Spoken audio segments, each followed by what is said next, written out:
In 1961, the musical Stop the World, I Want to Get Off started its near 500 performance run before becoming a Broadway hit and then a Warner Brothers film.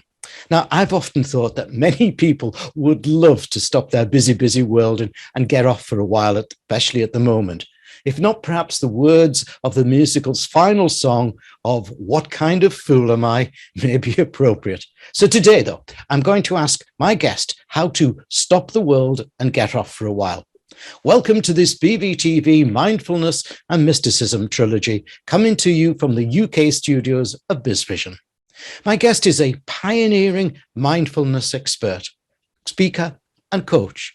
She's the founder of the Institute of Transformational Thinking and the author of this great book, Mindfulness and Mysticism, Connecting Present Moment Awareness with the Higher States of Consciousness. Welcome, Ora Nadrich. Hello, Ora. Hello, Ora. Hello, Ora. Hello, Malcolm. Thank you so much for having me today. Oh, I was been so excited because, you see, I got this book before Christmas, and I've had the Christmas opportunity and the Christmas New Year opportunity to delve into it. And really, I am so much enjoying it. I said to you before we went live that one of the things that I like about it is the abundance of quotes in it. Where did you get them all from? Oh, I'm a researcher for sure. And like you, I happen to be very enamored with quotes, great quotes, and quotes that are very worthy of being quotable and quoted. So that's why there's a plethora of quotes in my book. Yeah, the great ones as well. And I'm already pinching a few, but never mind, we'll move on. Ora, thanks for agreeing to this trilogy. In episode 1, I want to get down to the basics about mindfulness, what it can do and why it's needed more than ever today. In episode 2, I want you to give us some actions to rein in our busy minds in this fast-spinning world so we can live, as you say, more consciously.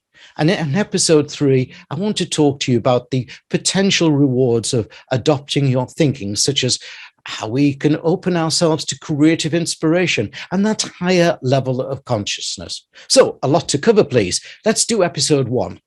I see so much information or misinformation floating around about mindfulness that I wanted to kick off our trilogy by asking you, the true expert, and your book, is going forward by His Holiness the 14th Dalai Lama. How you got that? It's brilliant. But you've got to be a true expert to give us the basics or essentials on understanding mindfulness, what it can do for us, and why it's needed more than ever today.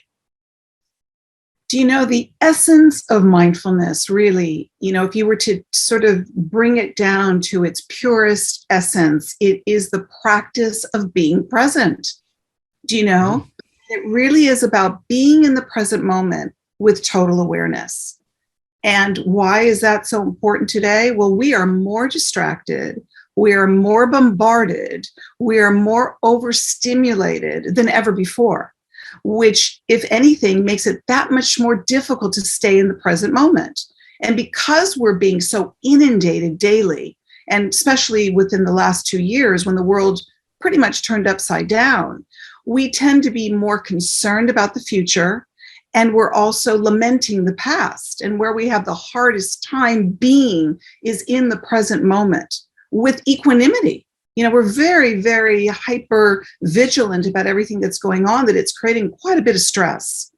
I was thinking exactly what you were saying, and obviously in the book there, over the last few years, we are having our brains manipulated, aren't we, by social media, which has now gone into neuroscience and algorithms and everything that's guessing your next particular move. We're constantly being besieged. Is this causing a bigger problem for people? Absolutely. Yes, it most certainly is. Because think about it, we're so advanced anyway, and our technology is advancing exponentially. And imagine, we're now discussing virtual reality. Do you know, Facebook has announced a new virtual reality called Metaverse. So that's quite mind-boggling to wrap our heads around, that we're not only trying to navigate this reality, we're being asked to enter into virtual realities on our devices. So, one has to really take a moment, a pause, if you will, which is what mindfulness really supports us in doing, is to take that much needed pause so that we can assess what's going on and decide how much of it we want to participate in or be affected by or be influenced by, and to use your word, be manipulated by. Yeah.